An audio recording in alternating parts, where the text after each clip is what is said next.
There's a furniture company here in Minneapolis that once a year they do what they call the Blue Dot Swap Meet, where they basically like offer us something weird in exchange for a piece of our furniture. And so for me, I was like, I've been thinking about making a video game, and I don't really know how to do that. But if they say yes, then I guess I'll have to figure it out, which is kind of exactly what happened. And that kind of snowballed and led one thing into another, and ended up with a career change. Welcome to the Junior Jobs Podcast, where we interview recently hired junior developers to give you actionable job search advice relevant to today's job market. So, are you struggling in your job search? Any questions you like answered in these interviews? Let me know in the comments below, and I'll make sure to bring them up in future sessions.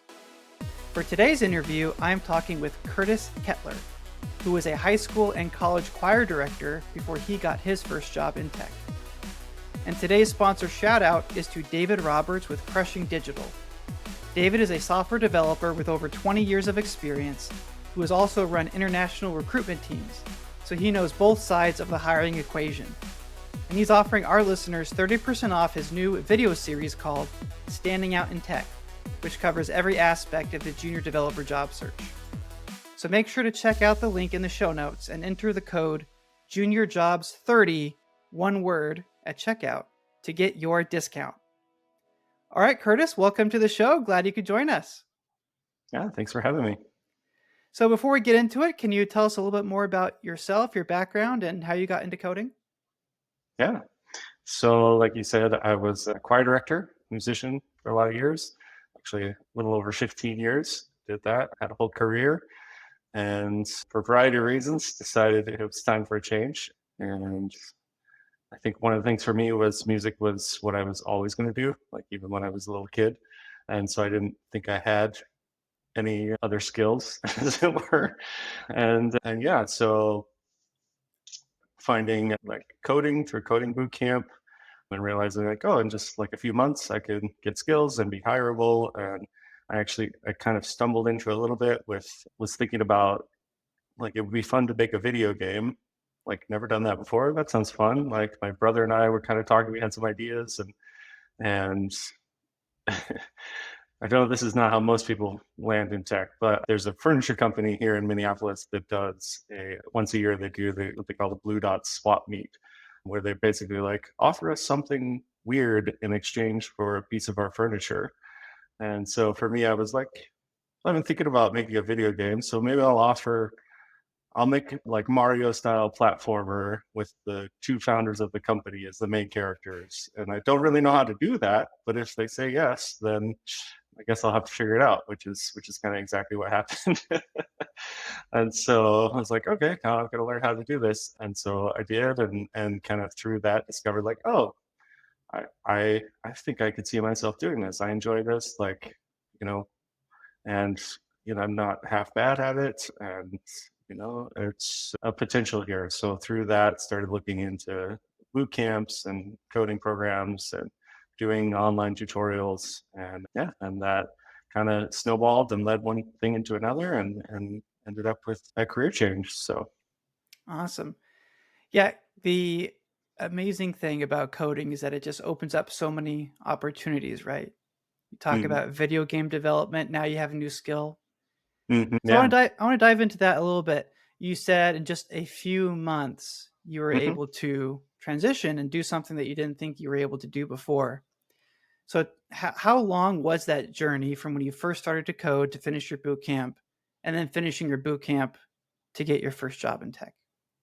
Yeah, so I first started working on that little game, and then I ended up applying and attending Prime Digital Academy, which is based here in Minneapolis, and their program is about 4 months long. So I was teaching, so I quit my teaching job at the end of the school year, started in July, and that boot camp was full time for a few months. So finished that up and graduated at the beginning of October, and then was hired and started my current position the following January. So from leaving my teaching job and really like full time studying to starting at my new job, it was actually just about 6 months Very total. nice, So yeah.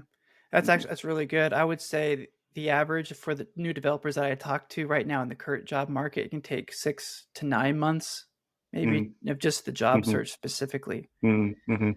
Which is why I like your example here of you didn't wait for permission to essentially become a software engineer. You built this video game for this local company, which essentially becomes a little portfolio project, and you essentially got paid for it via furniture. Did they accept it? I don't know if Right. we got an answer there, right? Yeah, they did. Yep. Yeah, I Okay. have a lovely credenza at home now.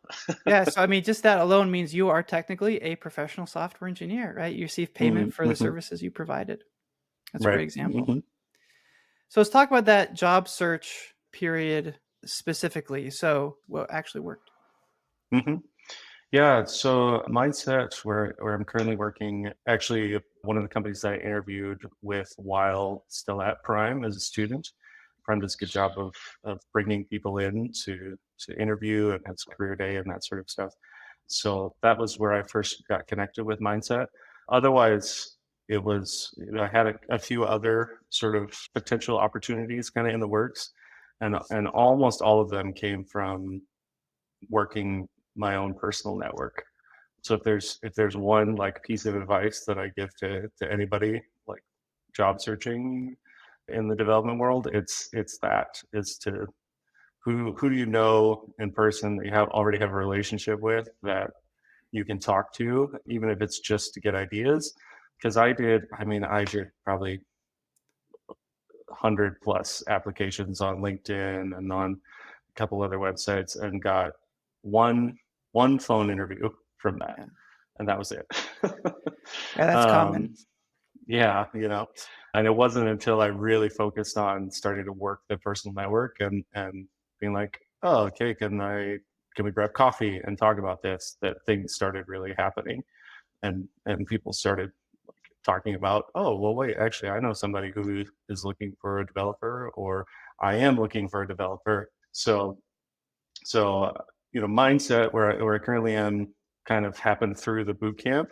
Mhm. But if that hadn't happened, I had three or four other kind of opportunities in the works because of that personal networking, just using the people that I already knew. And it would just really surprise me how many people I knew that one either didn't realize worked in tech or knew somebody who worked in tech. I mean, my next door neighbor, I told him I was going to a coding boot camp. He was like, "Oh, I own a software company. Come talk to me when you're done." Like it's like I had no Oh, idea. Stuff like that. So yeah, so it was really really all about that in person, personal, like grab coffee, like talk through what they do, what I'm looking for, that sort of thing was really instrumental. I think really key. Yeah, and not wasting time with LinkedIn easy applies or things like that. yeah, because it is an easy apply, what that means is that hundreds or thousands of new developers are going to apply for that role. I know Right. here at my company, we had an opening available for just a few hours and we had over 700 applicants. Hmm. We had to shut it Wow. down after just a few hours.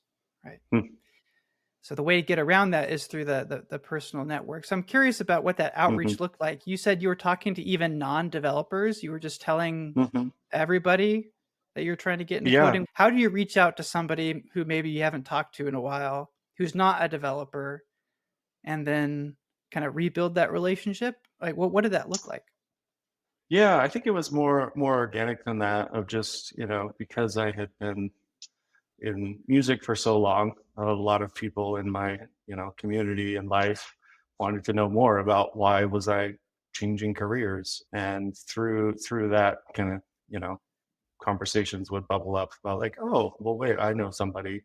So it was more just the process of like actually talking to everybody that I knew and telling them what I was doing, Mhm. where a lot of those sort of organically happened. Yeah, so I like how you leverage your existing network. A lot of people, when they hear the term networking, get afraid because it means, hey, I'm going to have to talk to a lot of strangers. And in many ways, it Hmm. is, but also in many ways, it's not. It's just Yeah. being open about your professional life journey with the people that are already closest to you So talking about your current job, you said the first interview was something that was set up through the career services branch of your current boot camp. What did that interview process look like? Yeah. So that was an initial interview with the recruiter hired by Mindset.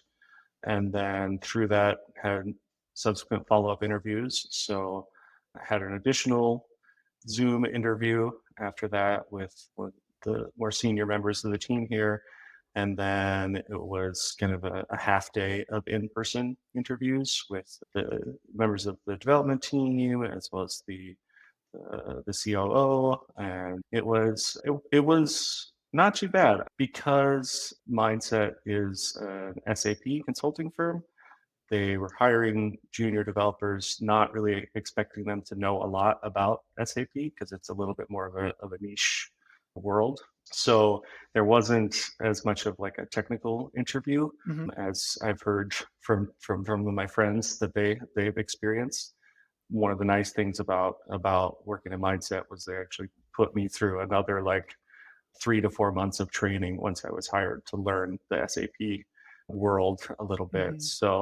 So the big thing for me during that time was having a project that I could show and demonstrate the work that I had done and that I knew how it worked front to back, front end and back end. You know, that was a full stack application. So and a full stack boot camp that I went through. So for me, I think that was really kind of the important thing that they were looking for was not necessarily can I, write a good recursive algorithm, but more do I understand the whole process of how this application works, from front to back and can explain it, in some detail how it all works together and think, logically about how it's all supposed to connect. Um, Yeah, let's talk about software consulting for a little bit because I yeah. feel like that is the hidden gem for junior developer openings. That's where Mm, I started my career. And I feel like most new developers just try to go straight to an in house software mm, engineering role. But mhm, really, consultancies, at least in the technology space, are financially motivated to hire junior developers. mm, They'll hire juniors because they will pay you a junior salary, but they will bill a senior rate. And that's where they mm, make most of their margin. And they tend to prefer people that are more have a strong consultant demeanor or more logically minded as opposed to a specialist in any particular language because every project they're mhm. going to be on is going to be different. Or Right. if there is a specialty niche like SAP, they have a whole training program and series built around it because that's what their whole company is about. Right. Yeah, I definitely agree with that. I think, there's elements of it that can be a little stressful. Like you said, like each project is, not Yeah. necessarily in the same language or framework. But I think the flip side of that has been, for me anyways, a real like understanding and kind of mentorship approach to bringing me on board, where they're like, we know you don't know this SAP language. That's fine. we're Hmm. we're gonna we're gonna teach it to you so that then you're an asset to us. So that sort of like investment into me has been really fantastic. So I agree. I think consulting opportunities are really fantastic. Especially if you don't necessarily know what you're passionate about. Do I like front end more? Mm-hmm, Do I like back end more? Maybe I want to do mobile, maybe data science? For me, in mm-hmm, my first few years in consulting, I did mobile apps, I did front end web, I did back end web, I did AR, VR, there was an IoT project, broad exposure. I didn't know what I wanted to be when I grew up either. But after a few years of getting that broad exposure, I was able to understand what type of code base I wanted to work with, what type of project I wanted to be on, what size of company, what industry. So that broad exposure kind of helps you define what your next career path might look like. yeah, yeah. We like to talk a lot of mindset. I know it's a more general concept, but the idea of being a T-shaped developer, Yeah. essentially like knowing a little bit about a lot of things and then finding that one thing that you can dive deep in and become a real expert at. So I Absolutely. agree. Yeah, absolutely. So then now that you are a gainfully employed developer, looking back, is there anything you wish you had studied more of or practiced more of that would have helped you be more effective in the day to day that you have now? Yeah, I think the two things that I've kind of been like, had to kind of re-brush up on since being employed was just really knowing my array methods in JavaScript, because that ends up being a thing you just use all the time. And so really understanding that super well. I had a good idea, concept of it, but actually, knowing a much longer list of what those methods, Mm, that would have been a big one. And then I think just understanding a little bit more about data structures and how data structures are passed and potentially changed, when it comes between like passing between front end and back end, and really defining your data structures and understanding how they're moving across your application. Those are kind of the two that I'm like, oh, I need to do a little homework here. Is there anything that you're doing for that? Just practicing on side projects or any resources you have for that have helped you get better at that? Just building stuff, honestly, is, I think, for me anyways, the best way of learning it. 'Cause I can read it through documentation or watch a tutorial, but until I actually do it myself, it doesn't stick quite as well. So Absolutely. I would say just build as many things as possible. Yeah, and I can't tell you how many times, even after being a full-time employed software engineer, that I have taken things that I've learned from my side projects and brought them in to help me be more effective at work. So Mm-hmm. even you have a full-time job, it's not the end to your education, and you should Right. keep learning and iterating. Well, Curtis, thank you so much for the time. I'm really glad that we're able to have you on today. And thank you all that are listening. That's all the time we have. So we will catch you all next time. Thanks for tuning in to the Junior Jobs Podcast. We hope you found today's interview helpful as you navigate your own job search in tech. If you enjoyed the show, please remember to like and subscribe, as that helps us reach more developers in need. And don't forget to check the show notes for details on today's sponsor and other job search services that we provide. Thanks for listening and have a great day.